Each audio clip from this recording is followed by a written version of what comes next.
Mr. Swinger One here.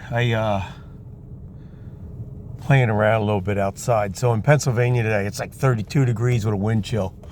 And it got me thinking. So when I was a kid, my mom had a 66 Chevelle with a 283 Power Glide. And every winter, or every October, points and plugs at a minimum went in that car. Maybe air filter, fuel filter.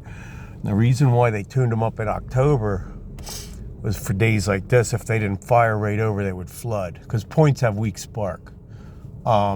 This is kind of like old day stuff like this Mustang today. So the base coupe we have, I had to jump this because these cars sit and the computers drain the battery if they're not ran. So I played around. I pulled the Ranger up next to this and jump started it, and I got the heat going and sitting here making a car video. They seem to be popular these days.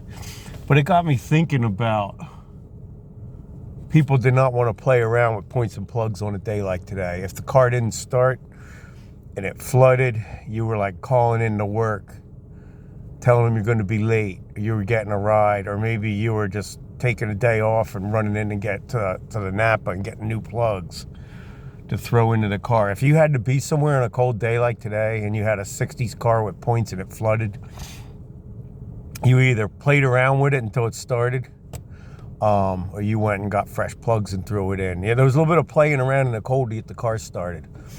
And another thing I don't know if people know is you wait when a car is flooded and you crank it over holding the throttle wide open so that air draws through the carb and flashes that gas off in the cylinders. And then when it starts, there's usually a lot of smoke out the back tailpipe because it's so loaded up with gas. This is just stuff I remember, knowledge that I want to share. This is why people used to get their cars ready for the winter in October in the Northeast, especially back during the days of points. Anyway, hope everybody's had a happy new year and they're enjoying the weekend wherever they are. And have fun and stay safe. Spring will be here soon, even though it doesn't seem like it right now. As a car guy, a lot of what I do is I make plans and I collect parts this time of year. I don't do much in the garage when it's cold, I'll tell you that. I do have a heater out there, but the stuff I got to do requires heat. So, yeah, I make lists of parts. I order parts. I get the stuff ready. And then when the weather breaks, I go out there and wrench or do body work. But that's how I do it. Every year starts out the same. Hang in there. Stay safe. 2025 will be great. It just won't seem like it. All right. Happy New Year, folks. Take care.